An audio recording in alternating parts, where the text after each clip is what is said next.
घर घर भक्ति की शक्ति चैनल में आपका स्वागत है। प्रजापति महर्षि कश्यप की कई पत्नियां थीं। उनमें से एक का नाम दनु था। दनु की संतान दानव कहलाई। उसी दनु के बड़े पुत्र का नाम दंभ था। दंभ बहुत ही सदाचारी और धार्मिक प्रवृत्ति का था। अन्य दानवों की भांति उनमें न तो ईर्ष्या ही थी और न ही देवताओं से विद्वेष भावना। वह विष्णु का भक्त था और उन्हीं की आराधना किया करता था।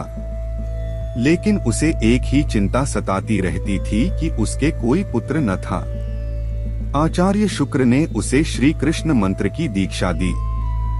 दंभ ने दीक्षा पाकर पुष्कर में महान अनुष्ठान किया। अनुष्ठान सफल हुआ।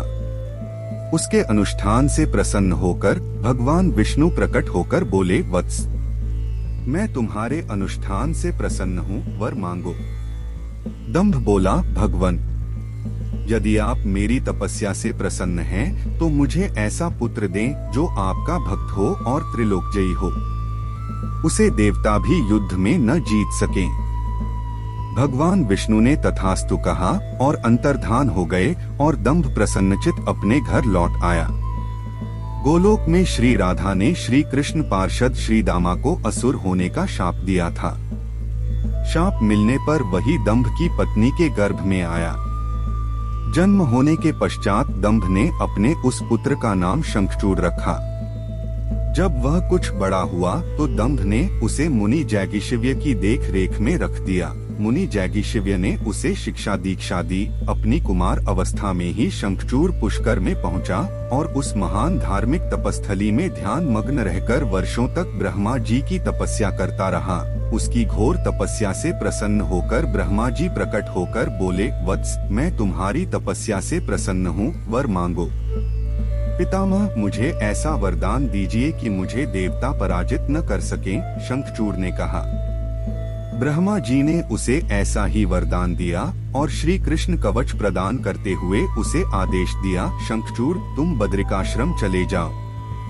वहाँ तुम्हारा भाग्य का सितारा उदय होने की प्रतीक्षा कर रहा है।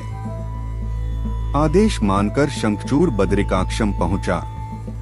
वहाँ महाराज धर्मध्वज की पुत्री तुलसी भी तपस्या कर रही थी। दोनों का आपस में परिचय हुआ और ब्रह्मा जी की इच्छानुसार दोनों का विवाह हो गया। अपनी पत्नी को लेकर शंखचूड़ पुनः दैत्यपुरी लौट गया। शुक्राचार्य ने उसे दानवों का अधिपति बना दिया। सिंहासन पर बैठते ही उसने अपना साम्राज्य बढ़ाने के लिए देवलोक पर चढ़ाई कर दी। ब्रह्मा जी के वरदान के कारण वह अजेय हो चुका था। अतः उसे देवों को हराने में कोई कठिनाई नहीं हुई। उसने अमरावती पर कब्जा जमा लिया। इंद्र अमरावती छोड़कर भाग निकले। देवता उसके डर से कंदराओं में जा छुपे। शंखचूड़ तीनों लोकों का शासक हो गया और सब लोकपालों का कार्य भी उसने संभाल लिया। उसने अपनी प्रजा की भलाई के लिए अनेक कार्य किए। प्रजा उससे बहुत प्रसन्न थी। सर्वत्र सुख और शांति थी, क्योंकि शंखचूड़ स्वयं भी कृष्ण भक्त था। अतः उसकी प्रजा भी भगवान कृष्ण पर पूरी आस्था रखने लगी। उसके राज्य से अधर्म का नाश हो गया। प्रजा इंद्र और देवताओं को भूलने लगी। इससे देवताओं को बहुत क्षोभ हुआ। इंद्र पितामह ब्रह्मा के पास पहुंचकर बोले, पितामह, आपने शंखचूड़ को अभय होने का वरदान देकर उसे निरंकुश बना दिया है। वह अमरावती पर कब्जा जमाए बैठा है। देवता दर दर की ठोकरें खा रहे हैं।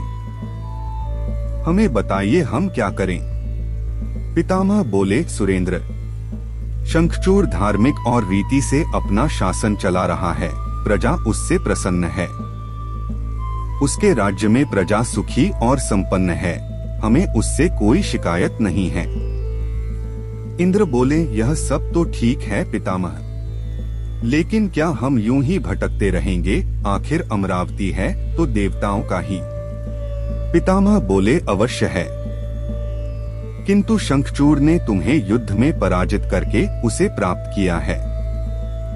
उसने तुम्हारी प्रजा को भी कोई कष्ट नहीं पहुंचाया है। सिर्फ सिंहासनों का ही फेरबदल हुआ है न। इंद्र बोला, लेकिन पितामह, हम आपकी संतानें हैं। क्या आप चाहेंगे कि आपकी संतानें यूं ही दर बदर भटकती रहें? कुछ उपाय कीजिए पितामह। पितामह बोले, मैं इसमें कुछ नहीं कर सकता देवेंद्र। जब तक शंखचूर्ण के भाग्य में अमरावती का ऐश्वर्य भोगना है, वह भोगेगा ही। तुम भगवान विष्णु के पास चले जाओ, वे अवश्य कोई उपाय तुम्हें सुझा देंगे।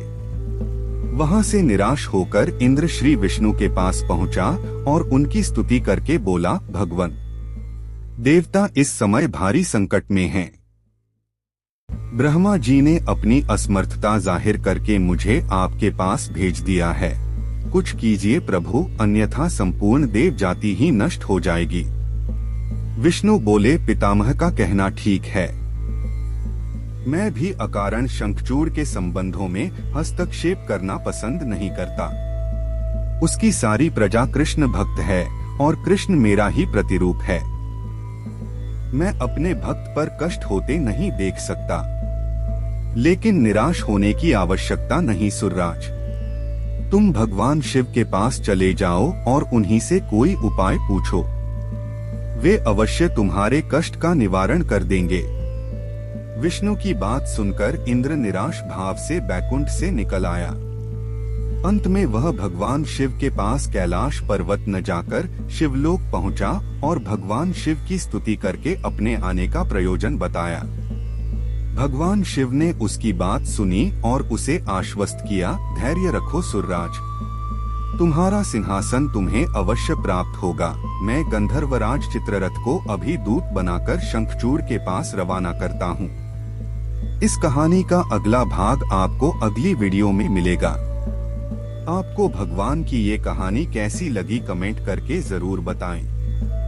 ऐसी ही और भी वीडियोस देखने के लिए चैनल को सब्सक्राइब करें, वीडियो को लाइक करें। जय भोलेनाथ।